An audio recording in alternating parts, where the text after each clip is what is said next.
Hello everyone, welcome to our YouTube channel. हमारा आज का डिस्कशन अगेन अकाउंट से ही रिलेटेड है और आज हम लोग बहुत इंपॉर्टेंट टॉपिक पे डिस्कशन करने वाले हैं जो कि है पार्टनरशिप अकाउंट्स। अब अगर पार्टनरशिप अकाउंट्स की बात करें तो नो डाउट हर एक कॉमर्स बेस्ड कॉम्पिटिटिव एग्जाम के लिए पार्टनरशिप अकाउंट से रिलेटेड एमसीक्यूज बहुत रेलेवेंट है और इससे एग्जाम में क्वेश्चंस आते ही आते हैं। तो जितनी मैक्सिमम कवरेज हम कर सकते हैं हमने इस सीरीज में की है एंड ओवरऑल 100 MCQs आज हम लोग डिस्कस करने वाले हैं। तो चलो फिर जल्दी से अपना आज का सेशन स्टार्ट करते हैं, जहां हमारे पास सबसे पहला क्वेश्चन है,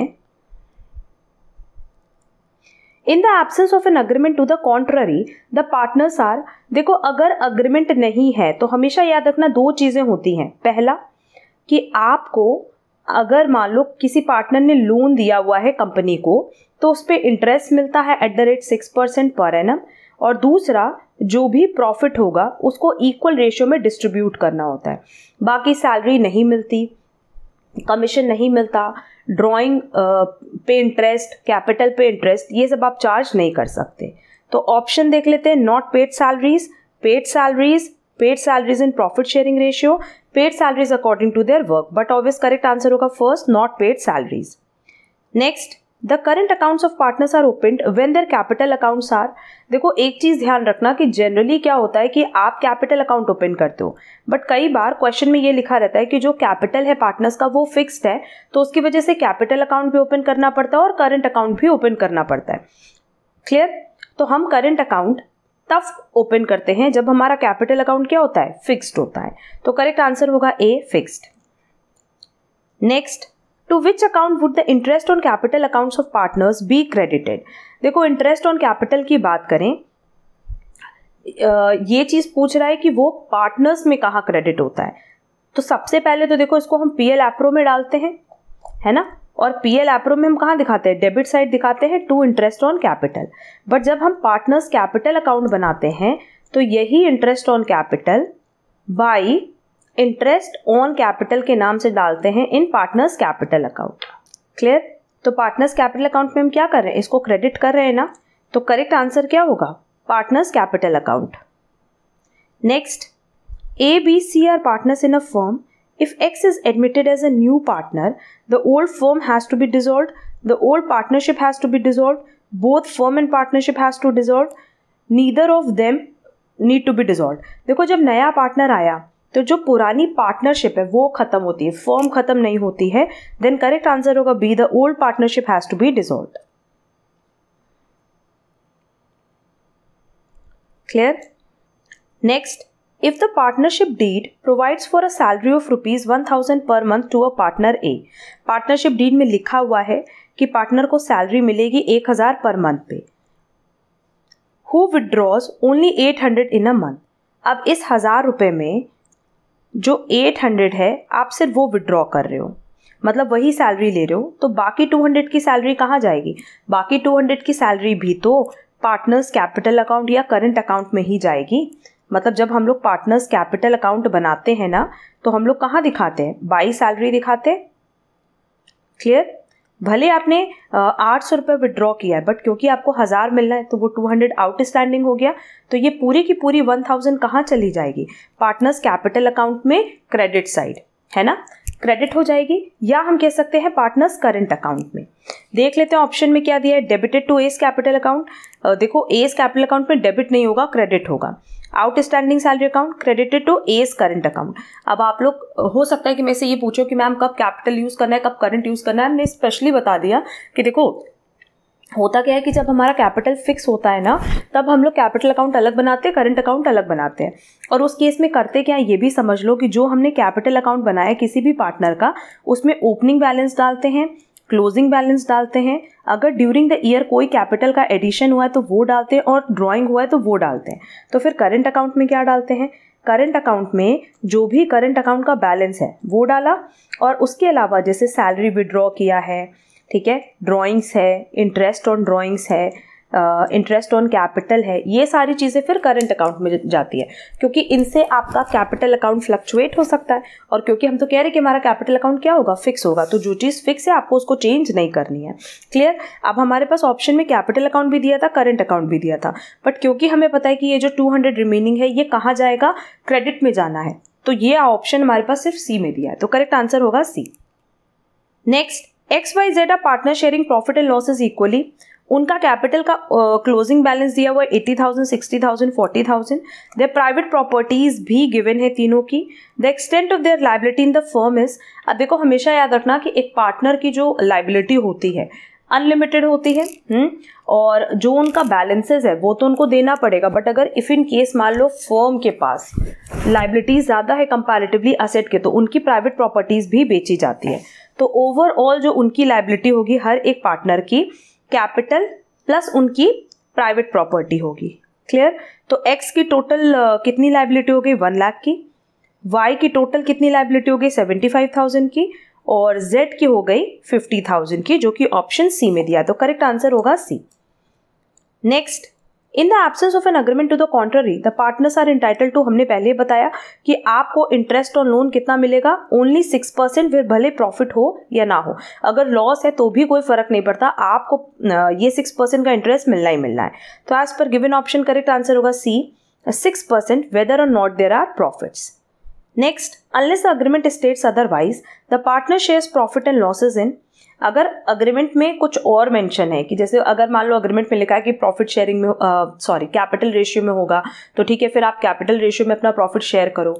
अगर कोई पर्टिकुलर रेशियो दिया हुआ है 3:1 तो उसमें करो, बट अगर अग्रीमेंट में कुछ भी नहीं लिखा है तो हमेशा हमारा प्रॉफिट शेयरिंग रेशियो क्या होता है बेटा, इक्वल होता है। दैट इज करेक्ट आंसर होगा D. Next, for X to be admitted as a nominal partner in a firm of A and B, X must purchase an interest from one or both the partners, contributes cash to the partnership firm, should contribute an asset to the partnership firm, does not need to contribute any asset to the partnership firm। देखो nominal partner वो होता है जो कि सिर्फ अपना नाम land कर रहा है फर्म को, और उसके नाम से फर्म को भी फायदा होता है। तो इस केस में ना उसको किसी भी तरह के कोई एसेट की कंट्रीब्यूशन की ज़रूरत नहीं होती है। और हमने पहले भी बताया कि types of partners as well as types of partnership में बहुत जल्दी क्लास अपलोड कर देंगे ताकि तुम लोग का ये कॉन्सेप्ट कंप्लीटली क्लियर हो जाए। Next, normally the partners are entitled to dash interest on their capitals dash. देखो नॉर्मली अगर मतलब अग्रीमेंट में मेंशन है तभी इंटरेस्ट ऑन कैपिटल मिलता है, अदरवाइज कोई इंटरेस्ट ऑन कैपिटल नहीं मिलता। तो as per given option correct answer होगा D, no regardless of profit और लॉस, चाहे फायदा हो चाहे नुकसान हो। हाँ, अग्रीमेंट में मेंशन होता तो जरूर उनको इंटरेस्ट ऑन कैपिटल दिया जाता। Clear. Next, unless the agreement states otherwise, अगर अग्रीमेंट में कुछ और लिखा है तब तो ठीक है आप उसको फॉलो करोगे। Otherwise active partners are entitled to salary and sleeping partners, no. Active partners are entitled to salary, no. All partners are entitled to salary, no. No partner is entitled to salary as well as interest on capital. अगर agreement में लिखा है about salary and interest on capital then तो well and good है। अगर नहीं लिखा है तो क्या किसी भी तरह की कोई सैलरी और इंटरेस्ट ऑन कैपिटल दिया जाएगा, नहीं। तो करेक्ट आंसर होगा D. Next, when interest is to be allowed on the capitals of the partners it is calculated on the basis of, जब भी आप कैपिटल पे कैलकुलेशन करोगे तो हमेशा ओपनिंग कैपिटल पे करोगे, बिगिनिंग ऑफ द ईयर पे, एंड पे कैलकुलेशन नहीं होता। करेक्ट आंसर होगा capital in the beginning of the year. Next, when interest is to be allowed on the capitals of the partners, interest is allowed regardless of profit और loss, interest is limited to the amount of profit. Yes, अगर आपको interest on capital दिया जा रहा है तो हमेशा याद रखना कि कंपनी के पास जितना प्रॉफिट है सिर्फ वहीं तक वो इंटरेस्ट ऑन कैपिटल दे सकता है, उसके बियॉन्ड नहीं दे सकता। The current account of a partner dash have dash a balance. देखो अगर हम लोग करेंट अकाउंट की बात करें तो उसमें डेबिट बैलेंस भी हो सकता है, क्रेडिट बैलेंस भी हो सकता है। विल ऑलवेज करेक्ट आंसर होगा मे, आइदर डेबिट और credit. Next, X and Y are partner sharing profit in the ratio 1:3. A is admitted as a partner with 1/4 share in the profit. तो new profit sharing ratio हम लोग निकाल सकते हैं। हम लोग मानेंगे कि टोटल प्रॉफिट अगर 1 रुपये है तो रिमेनिंग प्रॉफिट कितना हो जाएगा, इस 1 रुपये में से A को हमने कितना दे दिया 1/4, तो हमारे पास जो रिमेनिंग प्रॉफिट बचा वो 3/4 बचा। और ये 3/4 प्रॉफिट किस किस के लिए बचा है बेटा, X के लिए और Y के लिए। तो X को इस 3/4 में हिस्सा दोगे और y को भी इस 3/4 में हिस्सा दोगे, कितना, उनका रेशियो है 1:3, तो मतलब 1/4 मिल जाएगा x को और 3/4 मिल जाएगा y को, है ना। तो उसका कैलकुलेशन करके देख लेते हैं, ये हो जाएगा 3/16 और ये हो जाएगा 9/16। और यहाँ पे a को भी बराबर कर लेते हैं, जिसका रेशियो दिया है 1/4 और हम लिख सकते हैं 4/16। एलसीएम बेसिकली सेम लिया है, तो जो हमारा न्यू प्रॉफिट शेयरिंग रेशियो हो गया वो हो गया 3:9:4, जो कि ऑप्शन डी में दिया है, तो करेक्ट आंसर होगा D. Next, X and Y are partner sharing profit in the ratio 3:2. A is admitted as a partner entitled to 1/3 share of the profit. Take the new profit sharing ratio of X, Y and A. Again same pattern पे question दिया हुआ है। Total profit अगर हमारे पास 1 रुपये है तो remaining profit कितना होगा, 1 रुपये में से 1/3 हम दे देंगे A को, तो मेरे पास 2/3 बचा। अब इस 2/3 में डिस्ट्रीब्यूशन होगा X और Y को। X को मिलेगा 2/3 का 3/5 और y को मिलेगा 2/3 का 2/5। ये हो गया 6/15 और ये हो गया 4/15। और यहां हम a का भी कैलकुलेशन कर ले, जो कि 1/3 है, एलसीएम सेम लेंगे तो क्या हो जाएगा 5/15। तो क्या हमारा न्यू प्रॉफिट शेयरिंग रेशियो आ गया 6, 4, 5? यस, करेक्ट आंसर होगा डी। नेक्स्ट, ए और बी का रेशियो दिया है 7:3। X is admitted as a new partner और उसका शेयर है 3/7 शेयर इन द फर्म।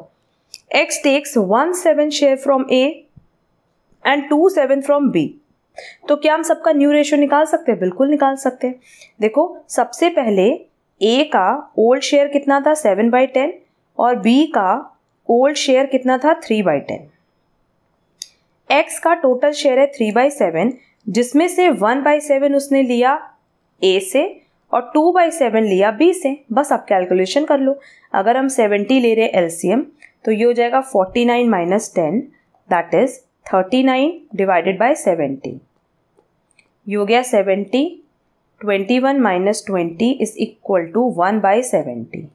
और इसको बराबर करने के लिए हम 10 से न्यूमरेटर और डिनोमिनेटर में मल्टीप्लाई कर दें तो ये हो जाएगा 30 डिवाइडेड बाय 70।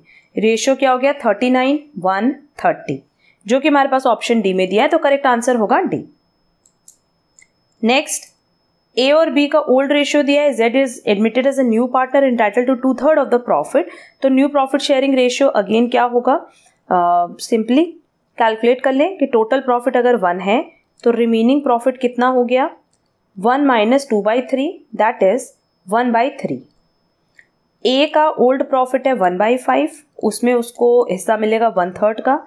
बी का ओल्ड प्रॉफिट है 4/5, उसमें उसको हिस्सा मिलेगा 1/3 का। और जेड का रेशियो है 2/3।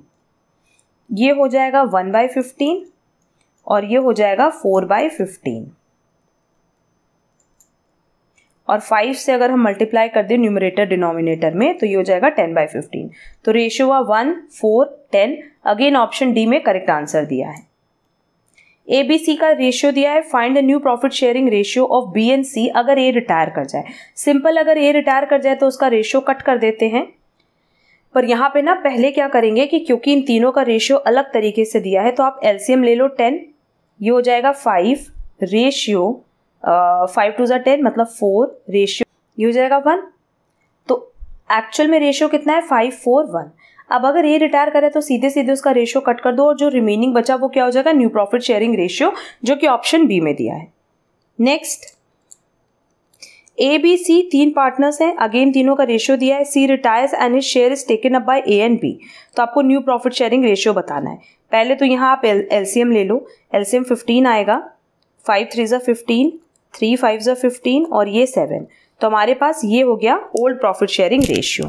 अब कह रहा है कि जो सी है ना वो रिटायर कर रहा है, तो सी का रेशियो कितना है, सी का रेशियो है 7/15 और इस 7/15 को ए और बी ले रहे हैं 3:2 रेशियो में, मतलब 7/15 मल्टीप्लाई बाय 3/5 और 7/15 मल्टीप्लाई बाय 2/5।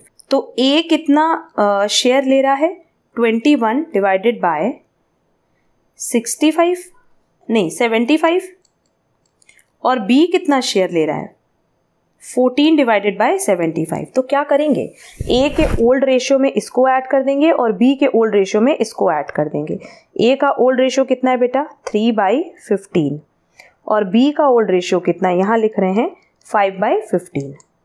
ऐड कर दो 21 डिवाइडेड बाय 75 और यहाँ ऐड करेंगे 14 डिवाइडेड बाय 75। ठीक, 75 को एलसीएम ले लो, 15 + 1 और यहाँ पे भी 75 हो जाएगा, 15 + 14। अच्छा, यहाँ पे 15 + 21 होगा। तो मेरे पास ए का शेयर कितना आ रहा है 36 डिवाइडेड बाय 75 और बी का शेयर कितना आ रहा है 39 डिवाइडेड बाय 75। तो 36:39, ये मेरे पास न्यू प्रॉफिट शेयरिंग रेशियो आ रहा है। ऑप्शन में नहीं दिया, ये 3 के टेबल से डिडक्ट होगा, 12:13 इसका करेक्ट आंसर होगा।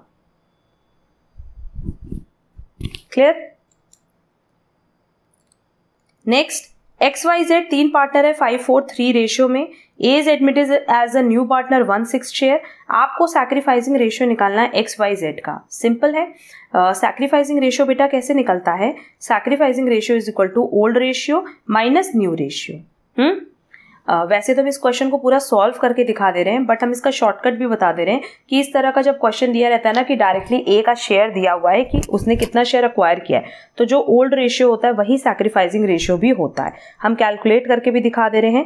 पहले आपको न्यू प्रॉफिट शेयरिंग रेशियो निकालना होगा और न्यू प्रॉफिट शेयरिंग रेशियो आप कैसे निकालोगे कि अगर टोटल प्रॉफिट 1 रुपये है और ए को हमने 1/6 दे दिया तो रिमेनिंग प्रॉफिट कितना बचा बेटा 1 - 1/6 दैट इज 5/6। अब ये 5/6 किस किस में बटेगा, x में, y में, z में। x का शेयर है 5/12, y का शेयर है 4/12 और z का शेयर है 3/12। तो 5/6 का हिस्सा तीनों को मिलेगा इसी रेशियो में। ये हो जाएगा 25 divided by 72, 20 divided by 72, 15 divided by 72। और लास्ट किसका रेशियो दिया हुआ था, ए का दिया हुआ था जो कि दिया था 1/6। तो 12 से अगर हम मल्टीप्लाई कर दें तो ये हो जाएगा 12 डिवाइडेड बाय 72। ठीक, तो न्यू रेशियो कितना आया बेटा 25 रेशियो 20 रेशियो 15 रेशियो 12, ये न्यू रेशियो है। और ओल्ड रेशियो कितना है 5:4:3। हम सिर्फ ए का कैलकुलेट करके दिखा रहे हैं। ओल्ड रेशियो जो कि है 5/12 माइनस न्यू रेशियो जो कि है 25 डिवाइडेड बाय 72। एलसीएम ले लो 72 का, 6 टाइम्स आएगा तो ये हो जाएगा 30 - 25। तो देख लो अभी भी कितना आएगा 5/72। ऐसे ही आप बी का भी ये x है, ऐसे y का भी कैलकुलेट करोगे और z का भी कैलकुलेट करोगे तो अल्टीमेटली रेशियो 5:4:3 ही आएगा सैक्रिफाइसिंग रेशियो, जो कि हमारे पास ऑप्शन बी में दिया है। नेक्स्ट, ए और बी पार्टनर्स है, प्रॉफिट शेयरिंग रेशियो 4:3 में। सी ज्वाइन किया एज अ पार्टनर और न्यू प्रॉफिट शेयरिंग रेशियो दिया है, तो क्या हम सैक्रिफाइसिंग रेशियो निकाल सकते हैं? बिल्कुल निकाल सकते हैं। ओल्ड रेशियो है 4/7, बी का ओल्ड रेशियो है 3/7, न्यू रेशियो है 7/14 और इसका है 4/14। ये हो जाएगा 8 - 7 डिवाइडेड बाय 14 और ये हो जाएगा 6 - 4 divided by 14, that is 1/14 and 2/14। तो हमारे पास रेशियो बचा 1:2 जो कि ऑप्शन डी में दिया है। Next, in which account is the interest payable on the capital of the partner charged. जो भी इंटरेस्ट चार्ज किया जाता है, हमने पहले बताया कि वो पीएल एप्रो में करते हैं, दैट इज करेक्ट आंसर होगा C. Next, which of the following shows the division of net income among partners at the end of the accounting year. साल के अंत में जो नेट इनकम को हम डिस्ट्रीब्यूट करते हैं, वैसे तो नेट इनकम हम क्या करते हैं, सीधे सीधे जो पीएल एप्रो है उसमें डाल देते हैं जो भी हमारी प्रॉफिट एंड लॉस है, फिर इसी प्रॉफिट एंड लॉस को हम डिस्ट्रीब्यूट करते हैं और इसका डिस्ट्रीब्यूशन बेसिकली किस में करते हैं, पार्टनर्स के कैपिटल अकाउंट में, है ना। और हमारे पास जो ऑप्शंस दिए हैं ना उसमें यही दिया हुआ है debit PL account and credit partners capital account, कि जो पीएल है उसको अल्टीमेटली हमें कहाँ डालना होता है, पार्टनर्स कैपिटल अकाउंट में। Clear? Next,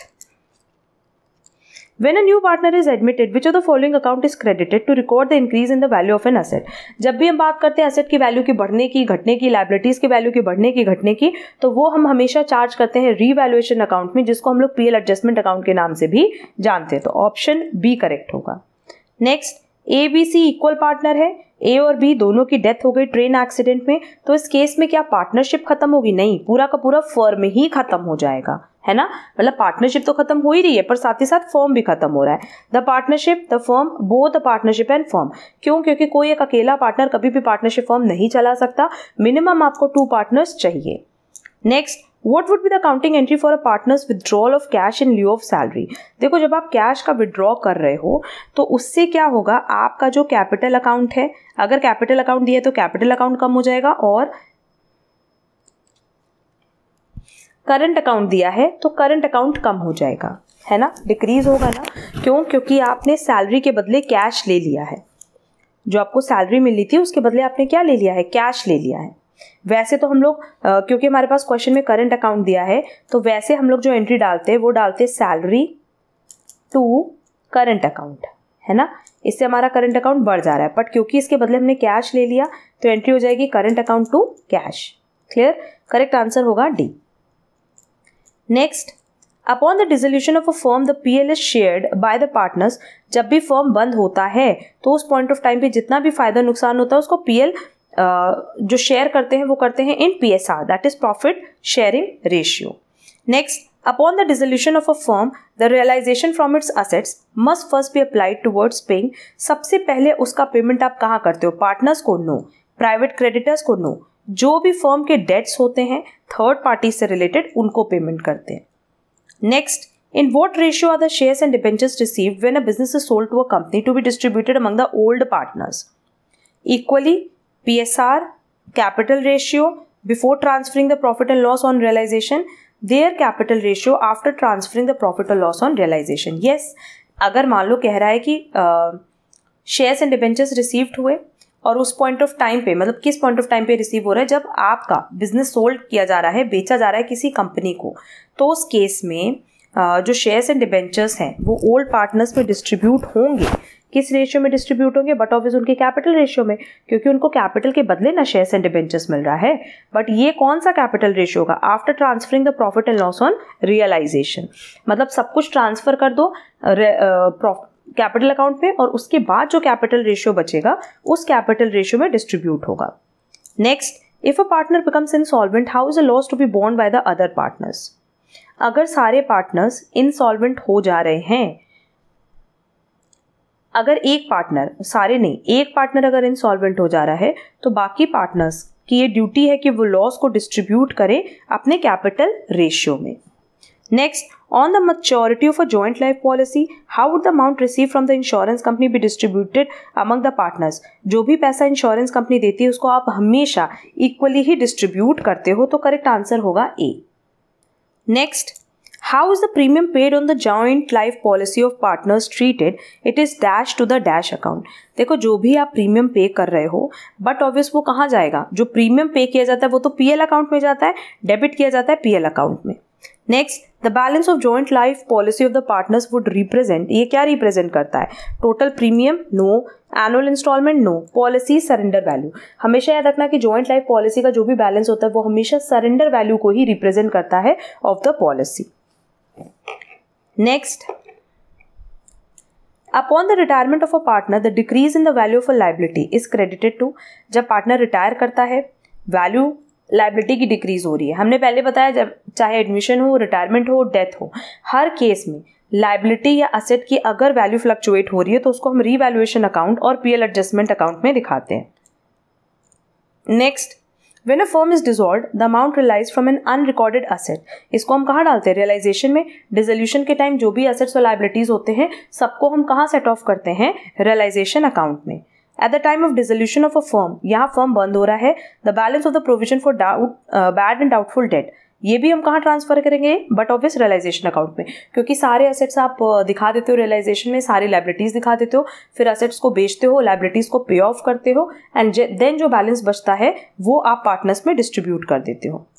next, when an incoming partner brings his share of goodwill in cash, it should be adjusted by capiting crediting, अगर आप गुडविल ला रहे हो कैश में तो क्या होता है, एडमिशन के टाइम जो इनकमिंग पार्टनर होता है वो गुडविल लेकर के आता है और वो ओल्ड पार्टनर्स में डिस्ट्रीब्यूट हो जाती है, होती है ना। किस रेशियो में होती है, बट ऑब्वियस सैक्रिफाइसिंग रेशियो में। तो करेक्ट आंसर होगा C, old partners capital account. Next, if a partner has a debit balance in his capital account at the time of dissolution of a firm, तो उस case में क्या होगा, capital account में वैसे तो क्रेडिट बैलेंस होता है, बट अगर डेबिट बैलेंस है इसका मतलब उसको उतना पैसा लेकर के आना पड़ेगा। He is to bring in enough cash to clear the balance. Next, upon dissolution of a firm all assets are transfer to the realisation account. Realisation account में आप हमेशा असेट को ट्रांसफर करते हो at book value.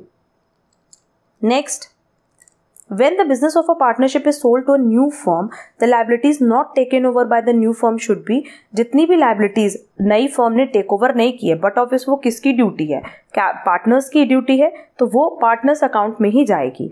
Realisation account में तब नहीं जाएगी क्योंकि न्यू फर्म उसको टेक ओवर नहीं कर रही है। Debited to partners capital account, no. Credited to partners capital account, उसको हम सिंपली क्या करेंगे, पार्टनर्स कैपिटल अकाउंट में क्रेडिट कर देंगे। Upon a firm being dissolved, goodwill account is closed by transferring it to goodwill। अगर कहीं कुछ मेंशन नहीं किया है तो सिंपली उसको रियलाइजेशन अकाउंट में हम ट्रांसफर कर देते हैं असेट मान के। सीधे सीधे एंट्री होती है रियलाइजेशन टू गुडविल, है ना, क्योंकि रियलाइजेशन में सारे असेट्स हम कहाँ डालते हैं, डेबिट में। Next, When two firms are amalgamated into one business entity, जो जर्नल रिजर्व है, देखो जर्नल रिजर्व के लिए हमेशा याद रखना कि क्योंकि ये बेसिकली क्या हो गया, रिजर्व्स एंड सरप्लस जो होते हैं वो हम ओल्ड पार्टनर्स को ओल्ड रेशियो में डिस्ट्रीब्यूट कर देते हैं। क्लियर, तो करेक्ट आंसर होगा डी, पार्टनर्स अकाउंट। वैसे तो यहाँ पे अमेलगमेशन के लिए पूछा था, तो अमेलगमेशन के टाइम भी यही होता है कि जितने भी पुराने रिजर्व्स होते हैं वो ओल्ड पार्टनर को हम ओल्ड रेशियो में डिस्ट्रीब्यूट कर देते हैं। Next, upon the dissolution of a firm, the piecemeal distribution of cash should be done such that the final unpaid amounts are in the, जो final unpaid amounts होती है वो हमेशा किस रेशियो में होती है, प्रॉफिट शेयरिंग रेशियो में। Next, when the business is sold to a company, the purchase consideration received is transferred to, जो पीसी रिसीव होती है ना वो भी हम कहाँ दिखाते हैं, रियलाइजेशन अकाउंट में, क्योंकि रियलाइजेशन अकाउंट में ही हम ये दिखाते हैं कि उनको कितना असेट दिया गया और कितनी लायबिलिटीज उनको दी गई है। तो करेक्ट आंसर होगा D. Next, realisation account is a dash account, real, personal, nominal, fictitious, but obvious nominal. क्यों, क्योंकि रियलाइजेशन अकाउंट हमेशा क्या दिखाता है कि आपके पास कितना बैलेंस है प्रॉफिट और लॉस का, और नो डाउट वो प्रॉफिट और लॉस कहाँ ट्रांसफर किया जाता है, पार्टनर्स कैपिटल अकाउंट में, क्योंकि प्रॉफिट और लॉस दिखा रहा है। तो प्रॉफिट और लॉस कोई भी अकाउंट दिखाए तो उसको हम क्या मानते हैं, नॉमिनल अकाउंट। तो करेक्ट आंसर होगा C. Next, the goodwill raised at the time of admission of a new partner should be written off in the, अब देखो ये नहीं बोला है कि गुडविल जो एडमिशन के टाइम न्यू पार्टनर ब्रिंग कर रहा है उस गुडविल की बात नहीं कर रहा है। ये कह रहा है कि जब एडमिशन हुआ न्यू पार्टनर का वो कोई गुडविल नहीं लाया, बट उस पॉइंट ऑफ टाइम पे जो भी आपकी गुडविल रेज होगी वो सारे पार्टनर्स में डिस्ट्रीब्यूट होगी new profit sharing ratio. Next, at the time of dissolution an unrecorded asset taken in by a partner is debited to, देखो डिसोल्यूशन मतलब आपका फर्म बंद हो रहा है और उस पॉइंट ऑफ टाइम पे बेसिकली क्या होता है, हम लोग रियलाइजेशन अकाउंट बनाते हैं, सारे असेट्स और लायबिलिटीज वहीं डाल देते हैं, बट कुछ असेट्स होते हैं जो कि पार्टनर अपने साथ ले जाते हैं तो वो उनके कैपिटल अकाउंट में हमें डालना होता है। बेसिकली चाहे वो असेट हो चाहे वो लायबिलिटी हो, जो भी पार्टनर टेक ओवर कर रहा है वो पार्टनर के कैपिटल अकाउंट को अफेक्ट करेगा। तो as per given option correct answer होगा A, as capital account. Next, the old profit sharing ratio minus the new profit sharing ratio, ये भी हमने बताया भी कि सैक्रिफाइसिंग रेशियो कैसे आता है, जब हम लोग ओल्ड प्रॉफिट शेयरिंग रेशियो में से new profit sharing ratio minus करते हैं। और सैक्रिफाइसिंग रेशियो हम लोग यूज कब करते हैं, at the time of admission of a partner. And just इसका रिवर्स होता है गेनिंग रेशियो, मतलब जब हम लोग न्यू रेशियो में से ओल्ड रेशियो माइनस करते हैं तो हमारे पास गेनिंग रेशियो आता है, और ये हम यूज करते हैं at the time of retirement और डेथ। क्लियर, करेक्ट आंसर होगा A, sacrificing ratio. Next, the balance in the joint life policy reserve account is transfer to, देखो जॉइंट लाइफ पॉलिसी की बात नहीं कर रहा है, कह रहा है joint life policy reserve account में अगर कोई बैलेंस बच जाए, सबसे पहले तो हम क्या करते हैं कि जब भी हमारे पास इंश्योरेंस अमाउंट आती है ना, सबसे पहला काम होता है कि joint life policy reserve account को हम जेएलपी अकाउंट में ट्रांसफर करते हैं। बट स्टिल कई बार क्या होता है कि रिजर्व में बैलेंस बच जाता है और उस बैलेंस को हम लोग पार्टनर्स कैपिटल अकाउंट में ट्रांसफर कर देते हैं, सो दैट हमारी पॉलिसी सरेंडर्ड वैल्यू पे शो करे। क्लियर, तो as per given option correct answer होगा deceased partner, remaining partner, all the partners, none of the above. क्योंकि देखो यहाँ पे कहीं पे भी ये मेंशन नहीं किया है पार्टनर्स कैपिटल अकाउंट। जो इसका करेक्ट आंसर होगा ना वो होगा पार्टनर्स कैपिटल अकाउंट। क्लियर? इसीलिए हमने ऑप्शन टिक किया है D. Next, the amount in excess of surrender value receive from the insurance company on JLP should be credited to the partners in profit sharing ratio.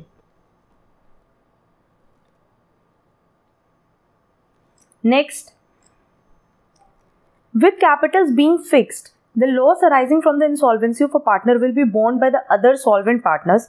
ये तो सबको पता है कि अगर मान लो कैपिटल फिक्स है एंड एक पार्टनर इंसॉल्वेंट हो गया तो बट ऑब्वियस उसका जो पोर्शन है वो बाकी सारे पार्टनर्स बियर करेंगे। और जनरली हमने देखा है कैपिटल रेशियो में करते हैं, बट क्योंकि यहाँ पे कैपिटल फिक्स है तो कौन सा रेशियो लेंगे? फिक्स कैपिटल का रेशियो। ऑप्शन दिया है ratio of their fix capital, ratio of their fix capital current account PSR, और अपने अकॉर्डिंग हम लोग रेशियो बना सकते हैं कैपिटल से। नो, करेक्ट आंसर होगा A, ratio of their fix capital.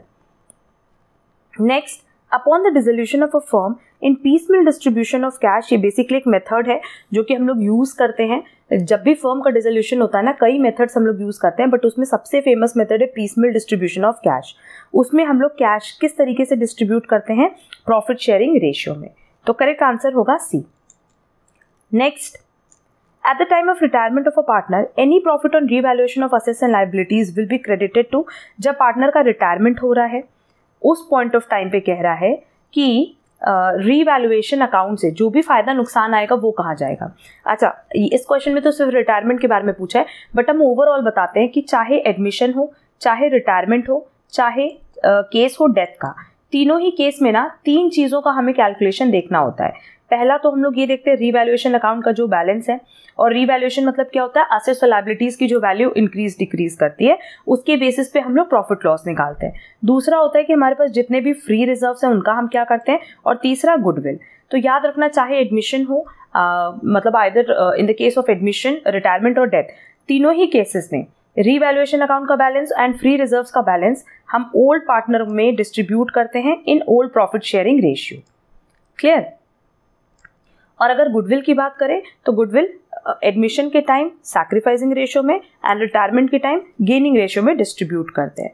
तो as per given option correct answer होगा A, all the partners in their old ratio. इसका ज्यादा करेक्ट आंसर होना चाहिए था old partners in old ratio. Next, A retiring partner continues to be liable for obligations incurred after his retirement। अब एक partner retire तो हो गया बट स्टिल वो अपने रिटायरमेंट के बाद भी जो भी फर्म के ऑब्लिगेशंस है उसके लिए लाइबल है। क्यों? क्योंकि उसने पब्लिक नोटिस नहीं दिया है। If he does not give public notice of his retirement, जब तक आपने पब्लिक नोटिस नहीं दी तो पब्लिक को पता ही नहीं चला कि आप रिटायर कर गए हो, फर्म छोड़ दिया है, एंड वो आपके नाम पे या आपके गुडविल पे अभी भी फर्म के साथ जुड़े हैं, तो आपकी ये लाइबिलिटी है कि आप उसको बेयर करो। क्लियर? इसीलिए बोला जाता है कि जैसे रिटायरमेंट हुआ आप पब्लिक नोटिस दे दो सो दैट आप उस फर्म से कंप्लीटली रिटायर हो पाओ। नेक्स्ट, इन गार्नर वर्सेस मुरे case, the deficiency arising from the insolvency of a partner is borne by the other partners in the ratio of their capital। Generally हम लोग capital ratio ही use करते हैं। Next, देखो हमारे पास तीन पार्टनर्स हैं, profit sharing ratio उनका दिया हुआ है। ए एडमिट हुआ 1/10 के लिए, न्यू रेशियो बहुत ही इजीली तुम लोग कैलकुलेट कर सकते हो क्योंकि सेम पैटर्न पे ऊपर हमने क्वेश्चन कराया है। हम यहाँ पे मानते हैं कि अगर मेरा टोटल प्रॉफिट 1 रुपये है तो रिमेनिंग प्रॉफिट कितना होगा? 1 रुपये में से 1/10 तो हमने ए को दे दिया तो मेरे पास बचा 9/10, और अब ये 9/10 हिस्सा किसको मिलेगा? XYZ को। पर किस रेशियो में मिलेगा? उनके ओल्ड रेशियो में। देखो ए को मिलेगा 4, 9/10 का 4/9, बी को मिलेगा 9/10 का 3/9, और जेड को मिलेगा 9/10 का 2/9। इससे हम लोग न्यू प्रॉफिट शेयरिंग रेशियो निकाल सकते हैं। ए का रेशियो हो गया 4/10, सॉरी एक्स का हो गया 4/10, वाई का हो गया 3/10 और जेड का हो गया 2/10। ए का ऑलरेडी दिया हुआ है 1/10, तो न्यू प्रॉफिट शेयरिंग रेशियो हुआ 4, 3, 2, 1, जो कि हमारे पास ऑप्शन सी में दिया है। Next, in the absence of a partnership did the rate of interest on advance is 6% per annum. The sacrificing ratio is used eight the time of admission of a partner, और बाकी cases में either retirement और death के case में हम क्या use करते हैं? Gaining ratio. Next, a new profit sharing ratio is calculated at the time of admission, retirement, death, किसी भी केस में कैलकुलेट कर सकते हैं। यहाँ सैक्रिफाइसिंग रेशियो या गेनिंग रेशियो की बात नहीं हो रही, न्यू प्रॉफिट शेयरिंग रेशियो की बात हो रही है। तो जब भी कोई पार्टनर आता है या किसी का रिटायरमेंट होगा या किसी की डेथ होगी, तीनों ही केसेस में आपको new profit sharing ratio calculate करना होगा। Next, in partnership a minor can become a partner? No. Cannot be a partner? No. Can only be a working partner? Can only be admitted to the benefits of a partnership. सिर्फ और सिर्फ firm के benefit के लिए, और उसमें minor का भी बेनिफिट होना चाहिए, उसके लिए वो एडमिट हो सकता है, बट वो एज अ पार्टनर कभी भी फर्म को ज्वाइन नहीं कर सकता। Next, what is the aim of joint life policy in a partnership? To strengthen the financial position of the firm, to make a profit on the death of a partner, to make available sufficient cash for settling the claim made by heirs of the deceased partner.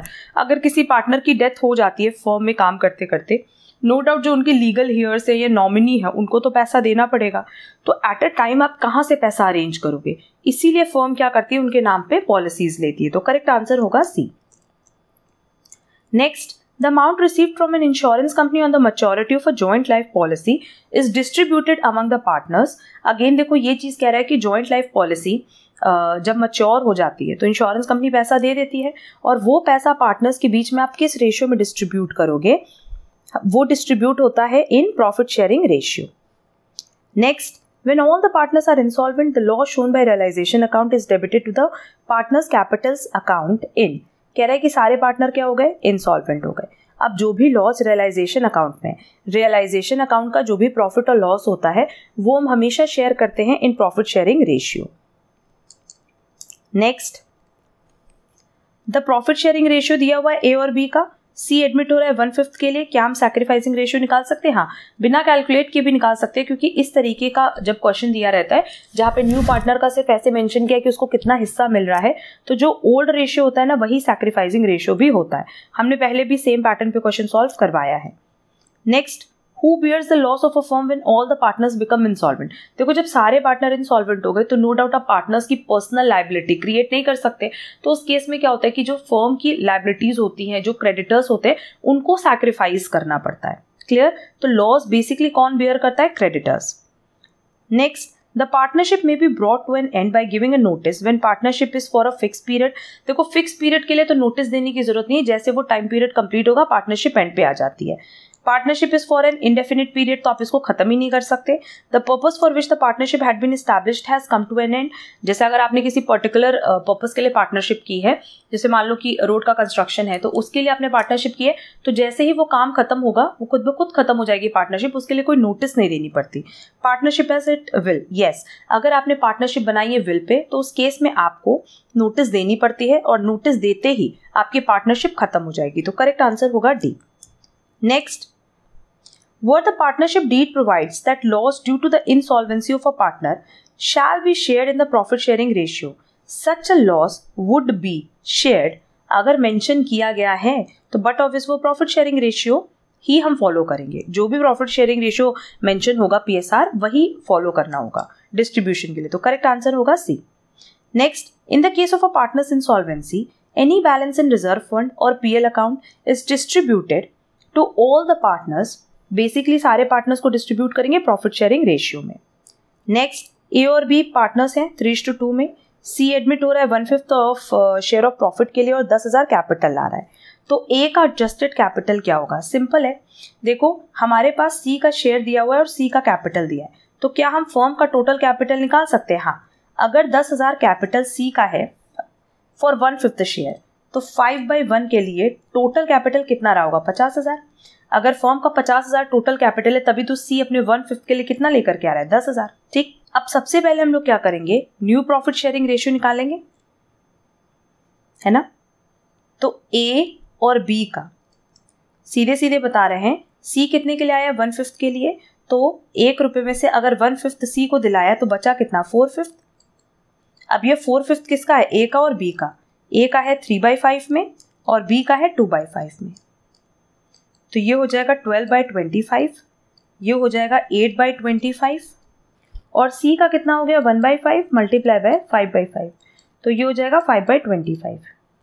अब क्योंकि हमें ए का adjusted capital निकालना है, firm का total capital है 50,000 और ए का शेयर कितना है? New share 12/25। मतलब ए का जो एडजस्टेड कैपिटल रहा होगा वो कितना रहा होगा 24,000. दैट इज करेक्ट आंसर होगा C. Next, joint life policy of the partners is. अब जॉइंट लाइफ पॉलिसी की बात करें तो ये बेसिकली असेट है, तो करेक्ट आंसर होगा डी असेट, क्योंकि इसको हम लोग बैलेंस शीट में ही दिखाते हैं ना. Next, at the time of admission of a partner the depreciation fund is. देखो, चाहे एडमिशन हो चाहे रिटायरमेंट हो, हम सिर्फ फ्री रिजर्व्स को डिस्ट्रीब्यूट करते हैं. जो हमारे पास फ्री रिजर्व्स होता है, जैसे रिजर्व फंड हो गया, जनरल रिजर्व हो गया, इसको तो हम ओल्ड पार्टनर्स को ओल्ड रेशियो में डिस्ट्रीब्यूट कर देते हैं. बट डेप्रिसिएशन फंड जो बनाया गया है वो डेप्रिसिएशन के लिए बनाया गया, असेट के लिए बनाया गया है, तो उसको आप कहीं पे भी ट्रांसफर नहीं करते, वो as it is balance sheet में शो किया जाता है. Next, if a partner has a debit balance in his capital account on the firm's dissolution पे अगर आपके कैपिटल अकाउंट में डेबिट बैलेंस दिख रहा है, इनफैक्ट डिसोल्यूशन क्या किसी भी पॉइंट ऑफ टाइम पे अगर कैपिटल अकाउंट में डेबिट बैलेंस दिख रहा है, इसका मतलब उतना कैश लेकर के आना होगा पार्टनर्स को. क्लियर?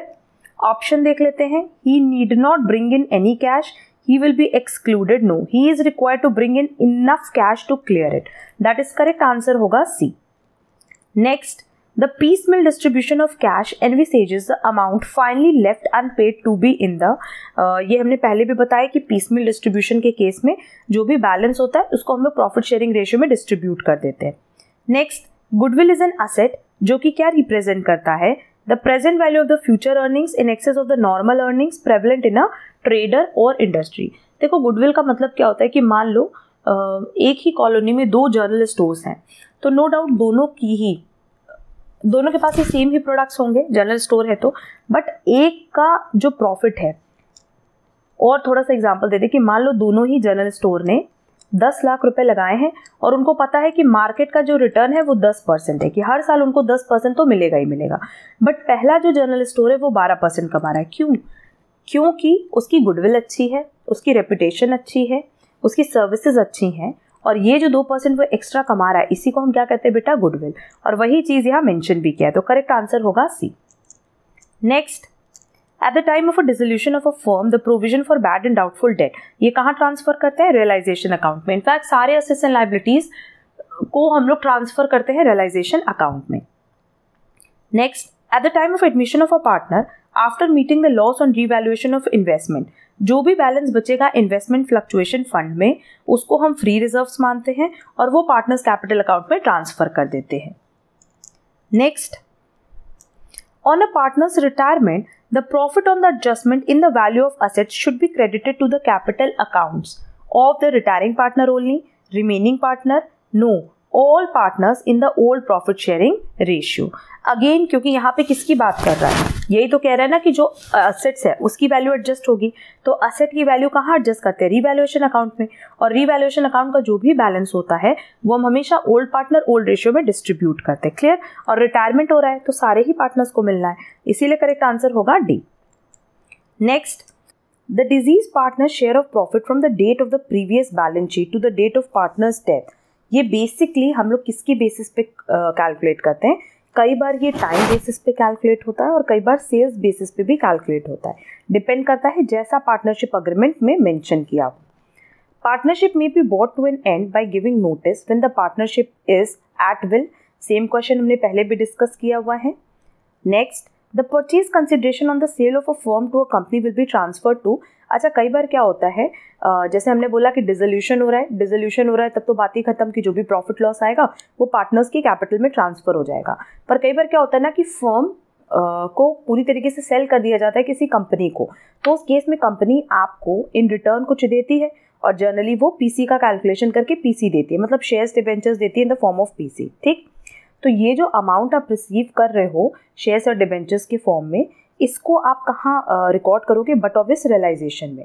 और बहुत नॉर्मल सी चीज़ है, क्योंकि ऐसे क्या होता है कि असेट्स एंड लायबिलिटीज़ के केस में, मतलब जब फर्म डिसॉल्व होता है तो असेट को बेच देते हैं, लायबिलिटीज़ को पे ऑफ कर देते हैं, और जब कंपनी हमें टेक ओवर करी किसी फर्म को तो कंपनी सारे असेट्स ले लेती है और लायबिलिटीज़ ले लेती है, तो उसके बदले वो जो भी दे रही है, बट ऑब्वियस वो तो रियलाइजेशन अकाउंट में ही शो करेंगे ना, तो करेक्ट आंसर होगा B. Next, on the retirement of a partner the whole goodwill account is credited to the accounts of. जब रिटायरमेंट हो रही है तो बेसिकली गुडविल अमाउंट को आप किस में डिस्ट्रीब्यूट करोगे, सारे पार्टनर्स में. Only the retiring partner, only the remaining partners. Correct answer होगा C, both of the above. Next, X और वाई का शेयर दिया है, जेड एडमिट हुआ है 3/7 के लिए। क्या हम न्यू प्रॉफिट शेयरिंग रेशियो निकाल सकते हैं? बहुत आराम से निकाल सकते हैं कि अगर हमारे पास टोटल प्रॉफिट 1 है तो रिमेनिंग प्रॉफिट कितना होगा? 1 में से 3/7 हमने दे दिया जेड को, तो हमारे पास बचा 4/7।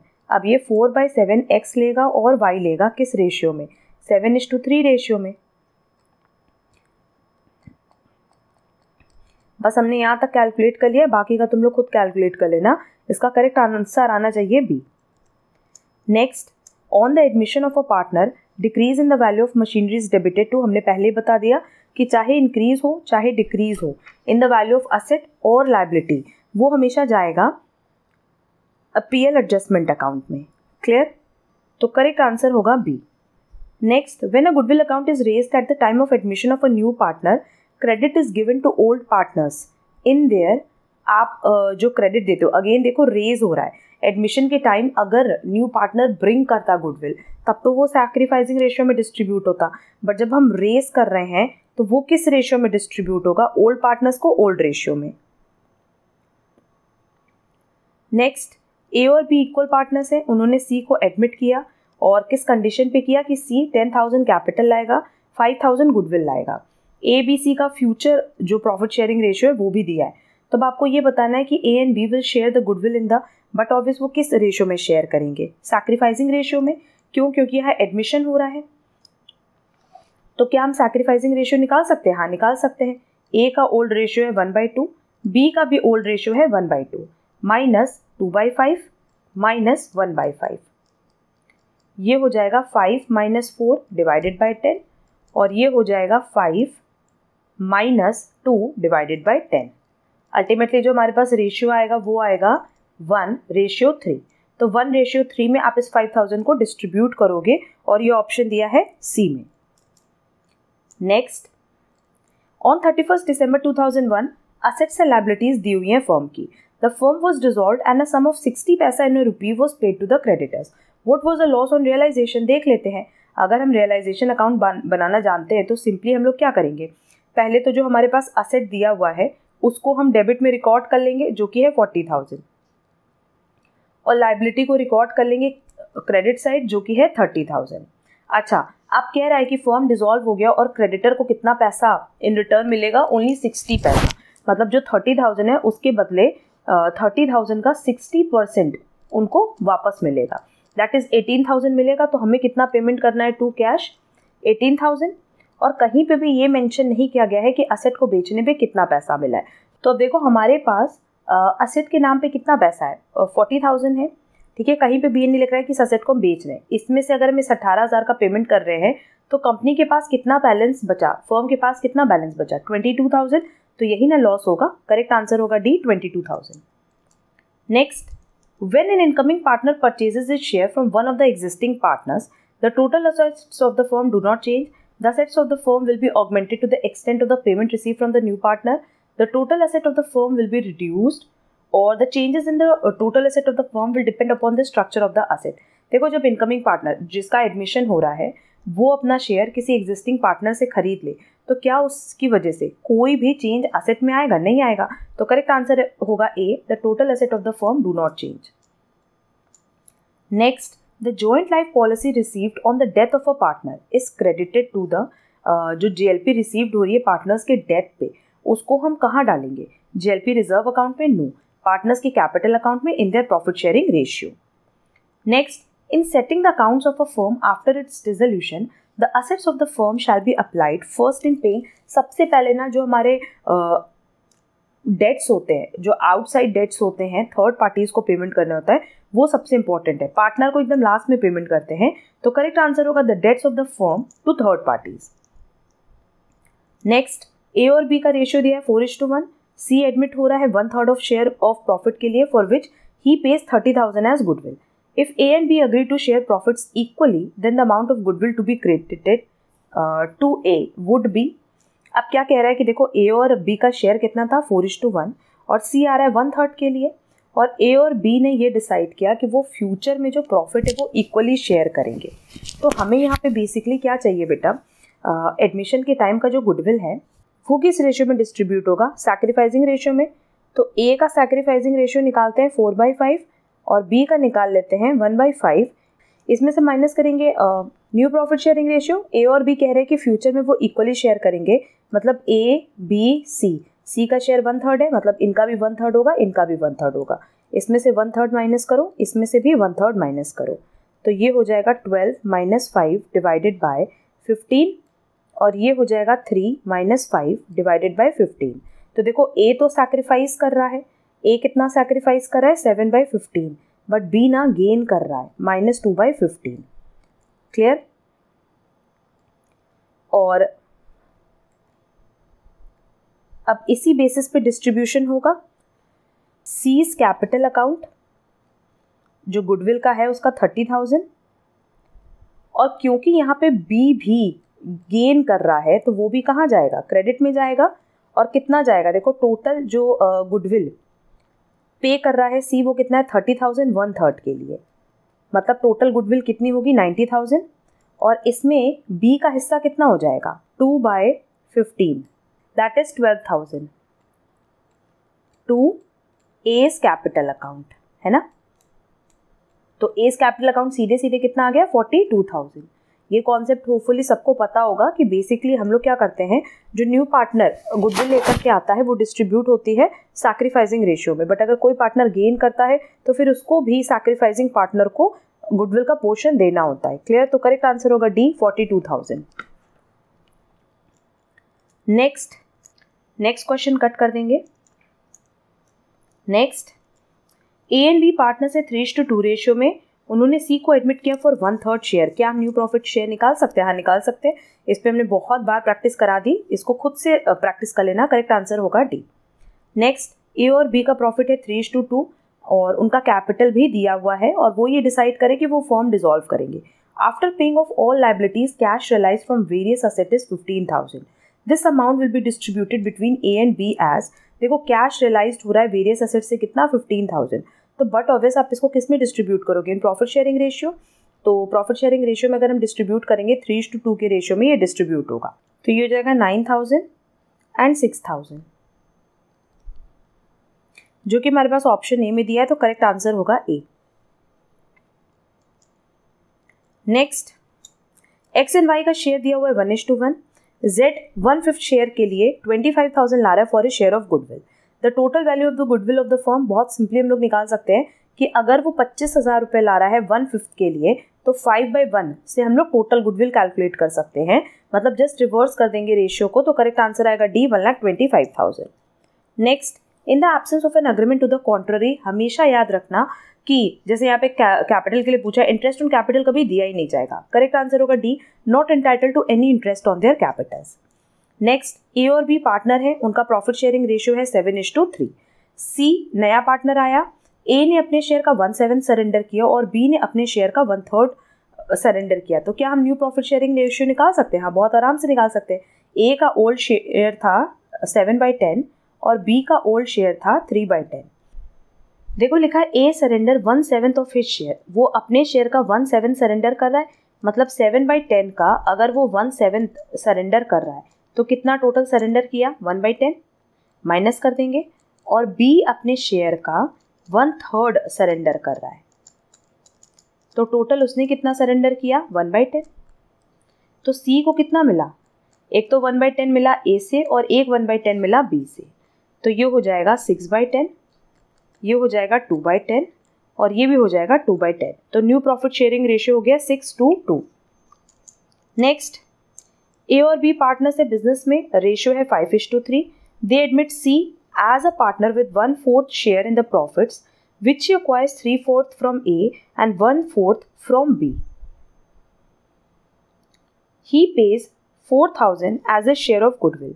ए and B will be credited by, तो सबसे पहले तो आपको इसमें सैक्रिफाइसिंग रेशियो निकालना होगा और फिर सैक्रिफाइसिंग रेशियो निकाल करके आप इस गुडविल को डिस्ट्रीब्यूट कर दोगे। अब इस क्वेश्चन में देखो ना, तो सीधे सीधे बोला है कि 1/4 का 3/4 वो ए से एक्वायर कर रहा है और 1/4 बी से एक्वायर कर रहा है, तो यहाँ डायरेक्टली अगर हम लोग देखें तो हमारे पास क्या आ जाएगा, सैक्रिफाइसिंग रेशियो आ जाएगा 3:1 का।